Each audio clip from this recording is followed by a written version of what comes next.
Pachamama Flat, edición especial. You might ask, who could be the idiot who is talking about the flat earth? Or you might wonder, who still believes the earth is flat? Or question, is there anyone who has consistent arguments to say that the earth is flat?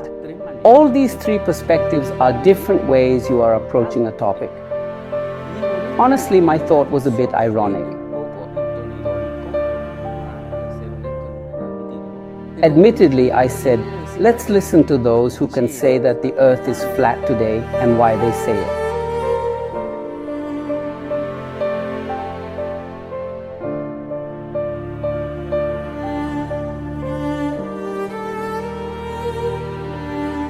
Yo crecí con el globo. Lo amé el globo. I grew up loving the globe. I have still images, astronaut books, a lot of astronomy books because it fascinated me since I was a child. So when someone says the earth is flat, I wondered who can think that the earth is flat. I immersed myself for 24, 48, 72 hours to see everything there was about the flat earth and those who refuted it. You go, you come back, it's a back and forth process.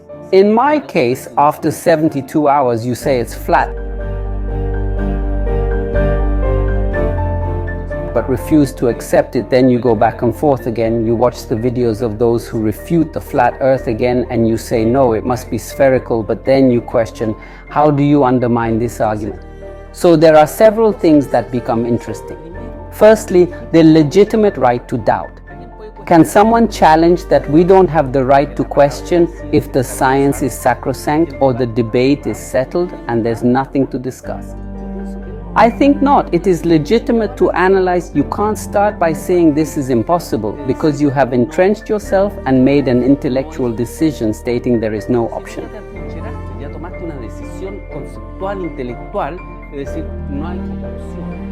One of the fundamental aspects is doubt. Is everything we have been taught about science accurate or might not be? In reality, do we know it's spherical or do we believe it is spherical? Any ordinary citizen might ask themselves, do I know it's spherical or do I think it is spherical? Can't he confidently say he knows? Why? Because none of us have been out in space to observe this globe. What we have seen are images from movies, from television, from books, and what we were taught in school. Therefore, it is an act of faith and belief. It's a belief in what we were taught and what we as flat earthers have seen. I say, we are not believers in the flat earth. We think it is flat. It is an act of reflection.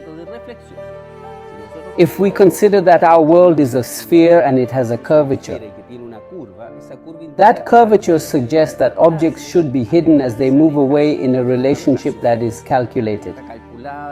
These are the tables of Robot and other mathematicians, or you can calculate it. Therefore, that shows that the city of Chicago cannot be seen from St. Joseph on the other side of the Michigan Lake. The Sears Tower is 527 meters tall, and Kauai or Kauai Island is seen in full from Oahu Island too, but should not be seen. Nothing can be seen in its entirety on Mount Canigou from Marseille. Corsica from the other side of the Italian coast, either Buenos Aires, should not be seen from the city of Colonia in Uruguay. Buenos Aires should not be visible, and there is the complete profile. I completed the skyline like this, with the silhouette of all the buildings. That is geometry again, because it should not be seen and it is seen.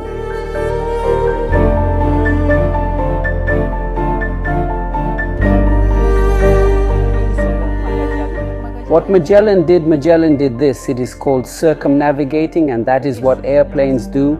They circle around. If I leave my house here and I do a full circle around the block and return to my starting point, one trip all around. But if after I see the fakes of the ISS where there are transparencies like astronauts are distracting you, they're always playing with a small ball. These guys don't work. I look at the images of the inside of the ISS, and my son's bedroom is more organized by 15 years. It's a mess of cables. A micrometeorite comes or any accident, you wouldn't know which one to plug in or unplug, where to enter or where to exit. Everything covered in nets and things stuck together. Their walls are laughable. You look at them today and say, how could we be so naive? Watch the scene in which the girl shows her hair that is sprayed. Then she tells you, look, I'm in outer space with zero gravity, and she shows you her hair and you say, you know what? They must think that we deserve it for being stupid, for swallowing all that. It's a joke. Nowadays, I think that they should actually kill themselves laughing.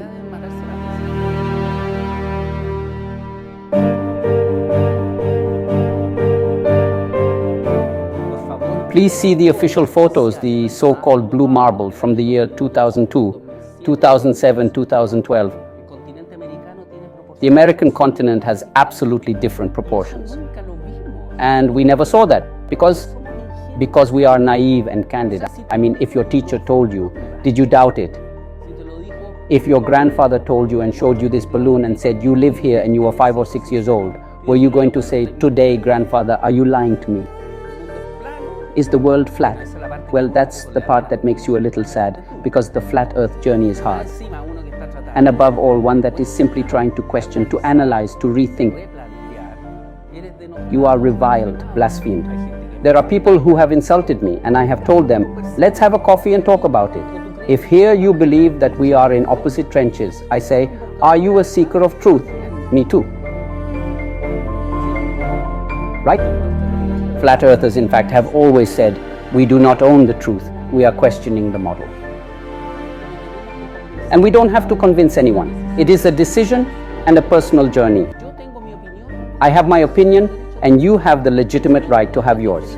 If they show us it's spherical, what will we say? That we were wrong. That's the problem. There was no right to raise doubts.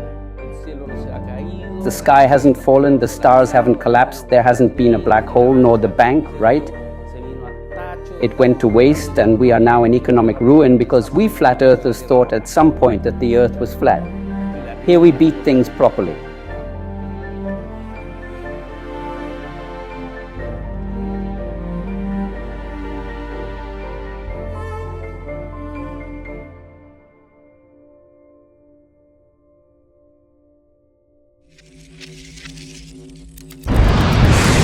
Estas traducciones son gracias a tu apoyo. Gracias por suscribirte y apoyar el canal. Pachamama Flat.